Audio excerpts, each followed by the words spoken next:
10 months ago, there was a spirited and humble lad named Christopher, better known as the Jazz Guy, who was about to embark on what shall be dubbed and forever remembered throughout history as the Jazz Guy's Week of Chaos.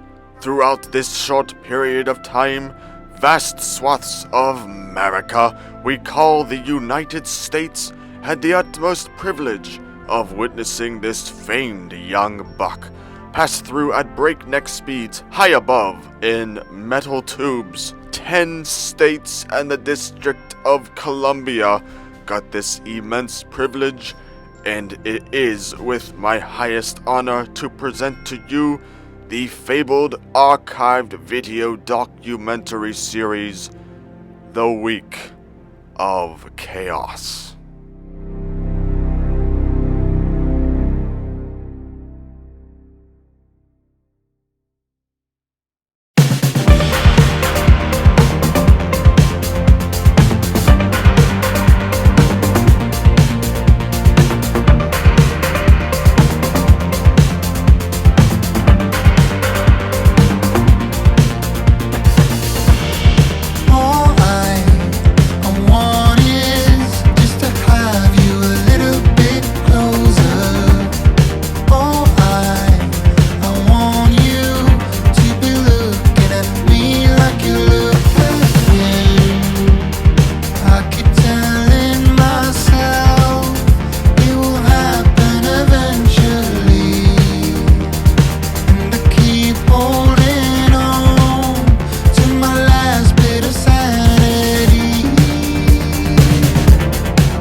Ronald Reagan Washington National Airport, the start of one of the most hectic weeks of travel for me in quite some time.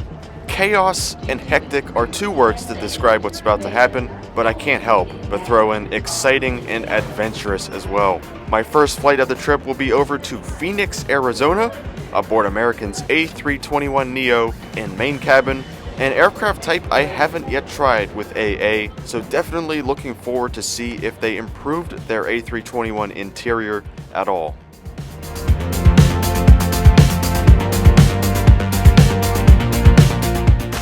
DCA is quite a historic airport located right alongside the Potomac River and closest to DC itself. American Airlines and their regional partners are currently the largest here, owning much of the market share and operating at 3 of the 5 terminal buildings, gates 23 to 34, 35 to 45, and the new regional 46 to 59 concourse, which replaced infamous gate 35X. As there aren't a lot of food options in each jetty beyond security, I decided to grab something before here and watch my plane come in from LA to gate 40 just out ahead. Got Chick-fil-A, but I can't take the drink beyond security, so I have to chug this down right now. Yeah, luckily we can take food. So after getting high on sweet tea, I decided to go on ahead through the security checkpoint, which as you can see was quite empty. Here at DCA, American does have a priority lane for their loyalty members, which includes myself, but obviously didn't need it at all today.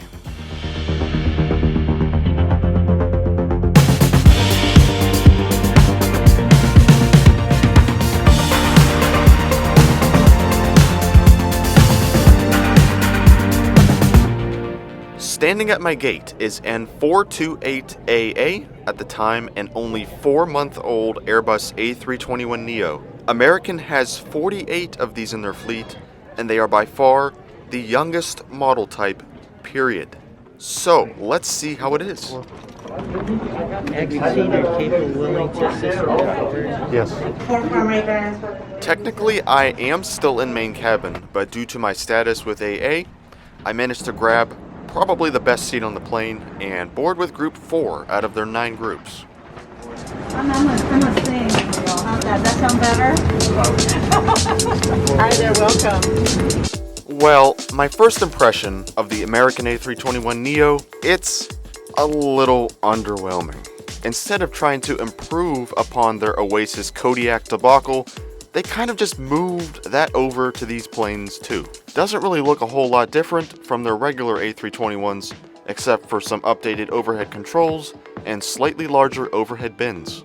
4 rows of first class are up front, arranged 2-2 across, followed by 47 main cabin extra seats and 129 main cabin seats, for a total of 196 on the plane. My seat will be here in 28A, easily one of the best seats on the plane, and it didn't cost me any extra. Only negative is you'll have a flight attendant sitting in front of you for takeoff and landing and watching me film, but you know what? It's all good here. This plane will be totally full. On my left side is a small armrest found throughout the rest of economy as well, and on my right is a bit thicker armrest where my tray table is held, limiting space a little. Seats themselves are exactly how they look, very average both in terms of comfiness and design, although they do at least have adjustable headrests. But by far the best feature of these A321neos is every passenger has their own USB port and universal power outlet. And they are usually found in front of you, not below. It's just for my seat. Last but not least, the safety card will usually be found in either the literature slot or the seat back pocket underneath in economy. Now more than ever, we appreciate you choosing American Airlines. Sit back, relax, and enjoy your flight. I must say it's a little unfair for me to be reviewing main cabin in this luxury, especially because I've heard some pretty bad things about the regular seats, so I will try my best to factor that into this review going forward. I did happen to fly aboard this aircraft again quite recently, and on an even longer flight, but again, it wasn't in those sardine seats, rather main cabin extra. I'd have to imagine though that they are not comfortable in the slightest, especially on what will be a nearly 5-hour flight here to Arizona.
So yeah, again, tray tables in economy are not normally like this. They are on the seat backs, but a few, like myself, get these foldable ones with a phone holder built into it, and the nice thing about this tray is it can also be folded halfway.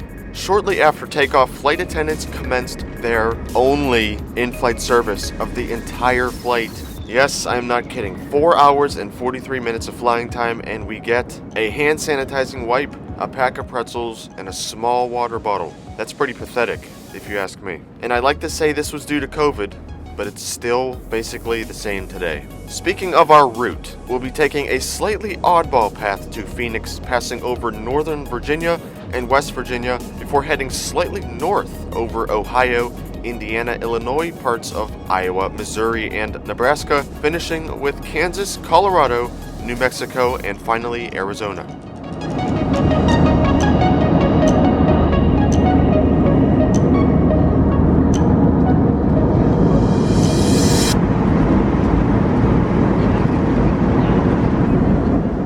Once settled in, fed, and cruising along above central Ohio, I decided to bring my phone out and access American's Wi-Fi network. Now, Wi-Fi itself does cost money on AA, but you can still see flight time remaining up top along with their free entertainment collection down below. I'll show off the vast extent of it a little later on in the flight. For now, just gonna enjoy seeing some of small town America out my window.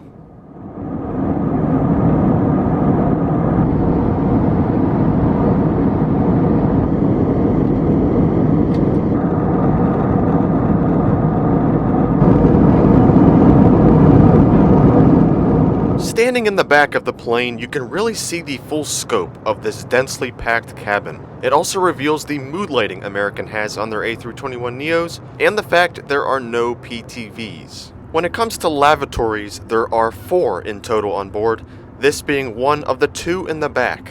If any of you watched my Delta A220 video not long ago and saw that sleek new lav, this one is quite different, even though this plane's a few years younger. It's tiny, cramped, and has the most basic airplane decor you can find.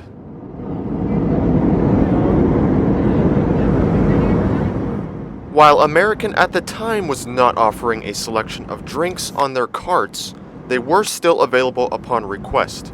So after I came out of the lab, I asked one of the flight attendants for a Coke, and she happily gave me a can with a cup. The only difference nowadays is there is a formal drink service, but only one. So if you do want more, you can do the same thing I just did.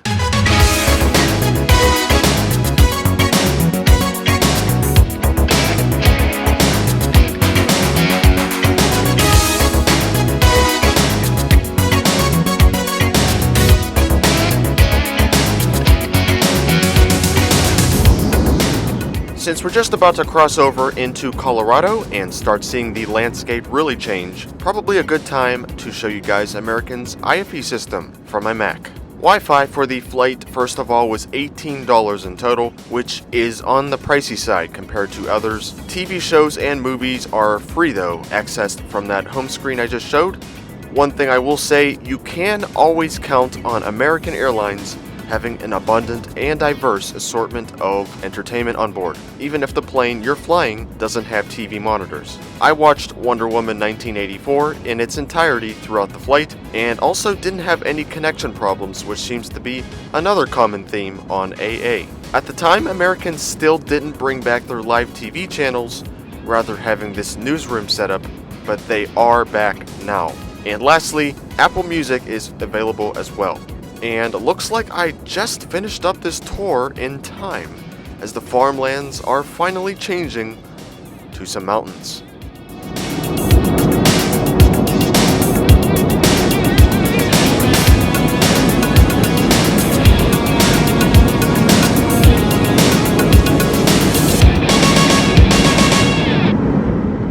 The rest of the flight was quite uneventful as far as stuff happening here on the inside. Besides that first drink and snack service, just after takeoff, it was only flight attendants passing by with garbage bags. One thing I obviously had no problem with on this cross-country ride was leg stiffness. If you can score an exit row seat or even a main cabin extra seat on the A321neo, your experience will be elevated big time. I'll leave the rest of my thoughts for when we land, so here's our last stretch over the southwestern United States.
I think we can all agree that was quite an awesome final approach into Phoenix Sky Harbor here, with the sun just about to set.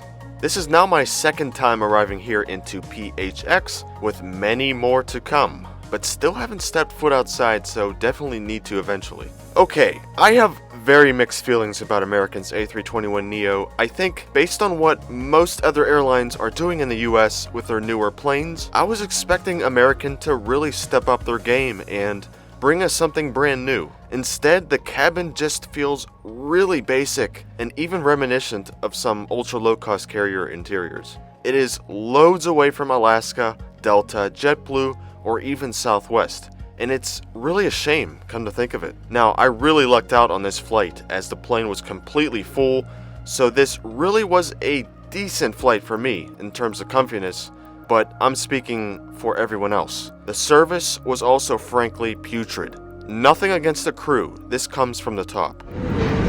See you later. Thank you.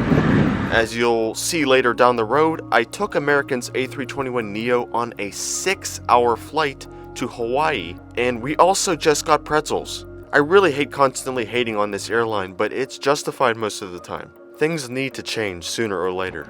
That'll do it though for American's A321neo and what it's like. As I said in the beginning, this is the start of my week of chaos, so it'll just continue right up next with my last flight of today. Hope you guys enjoyed this video, thanks for watching, and catch you on the next one.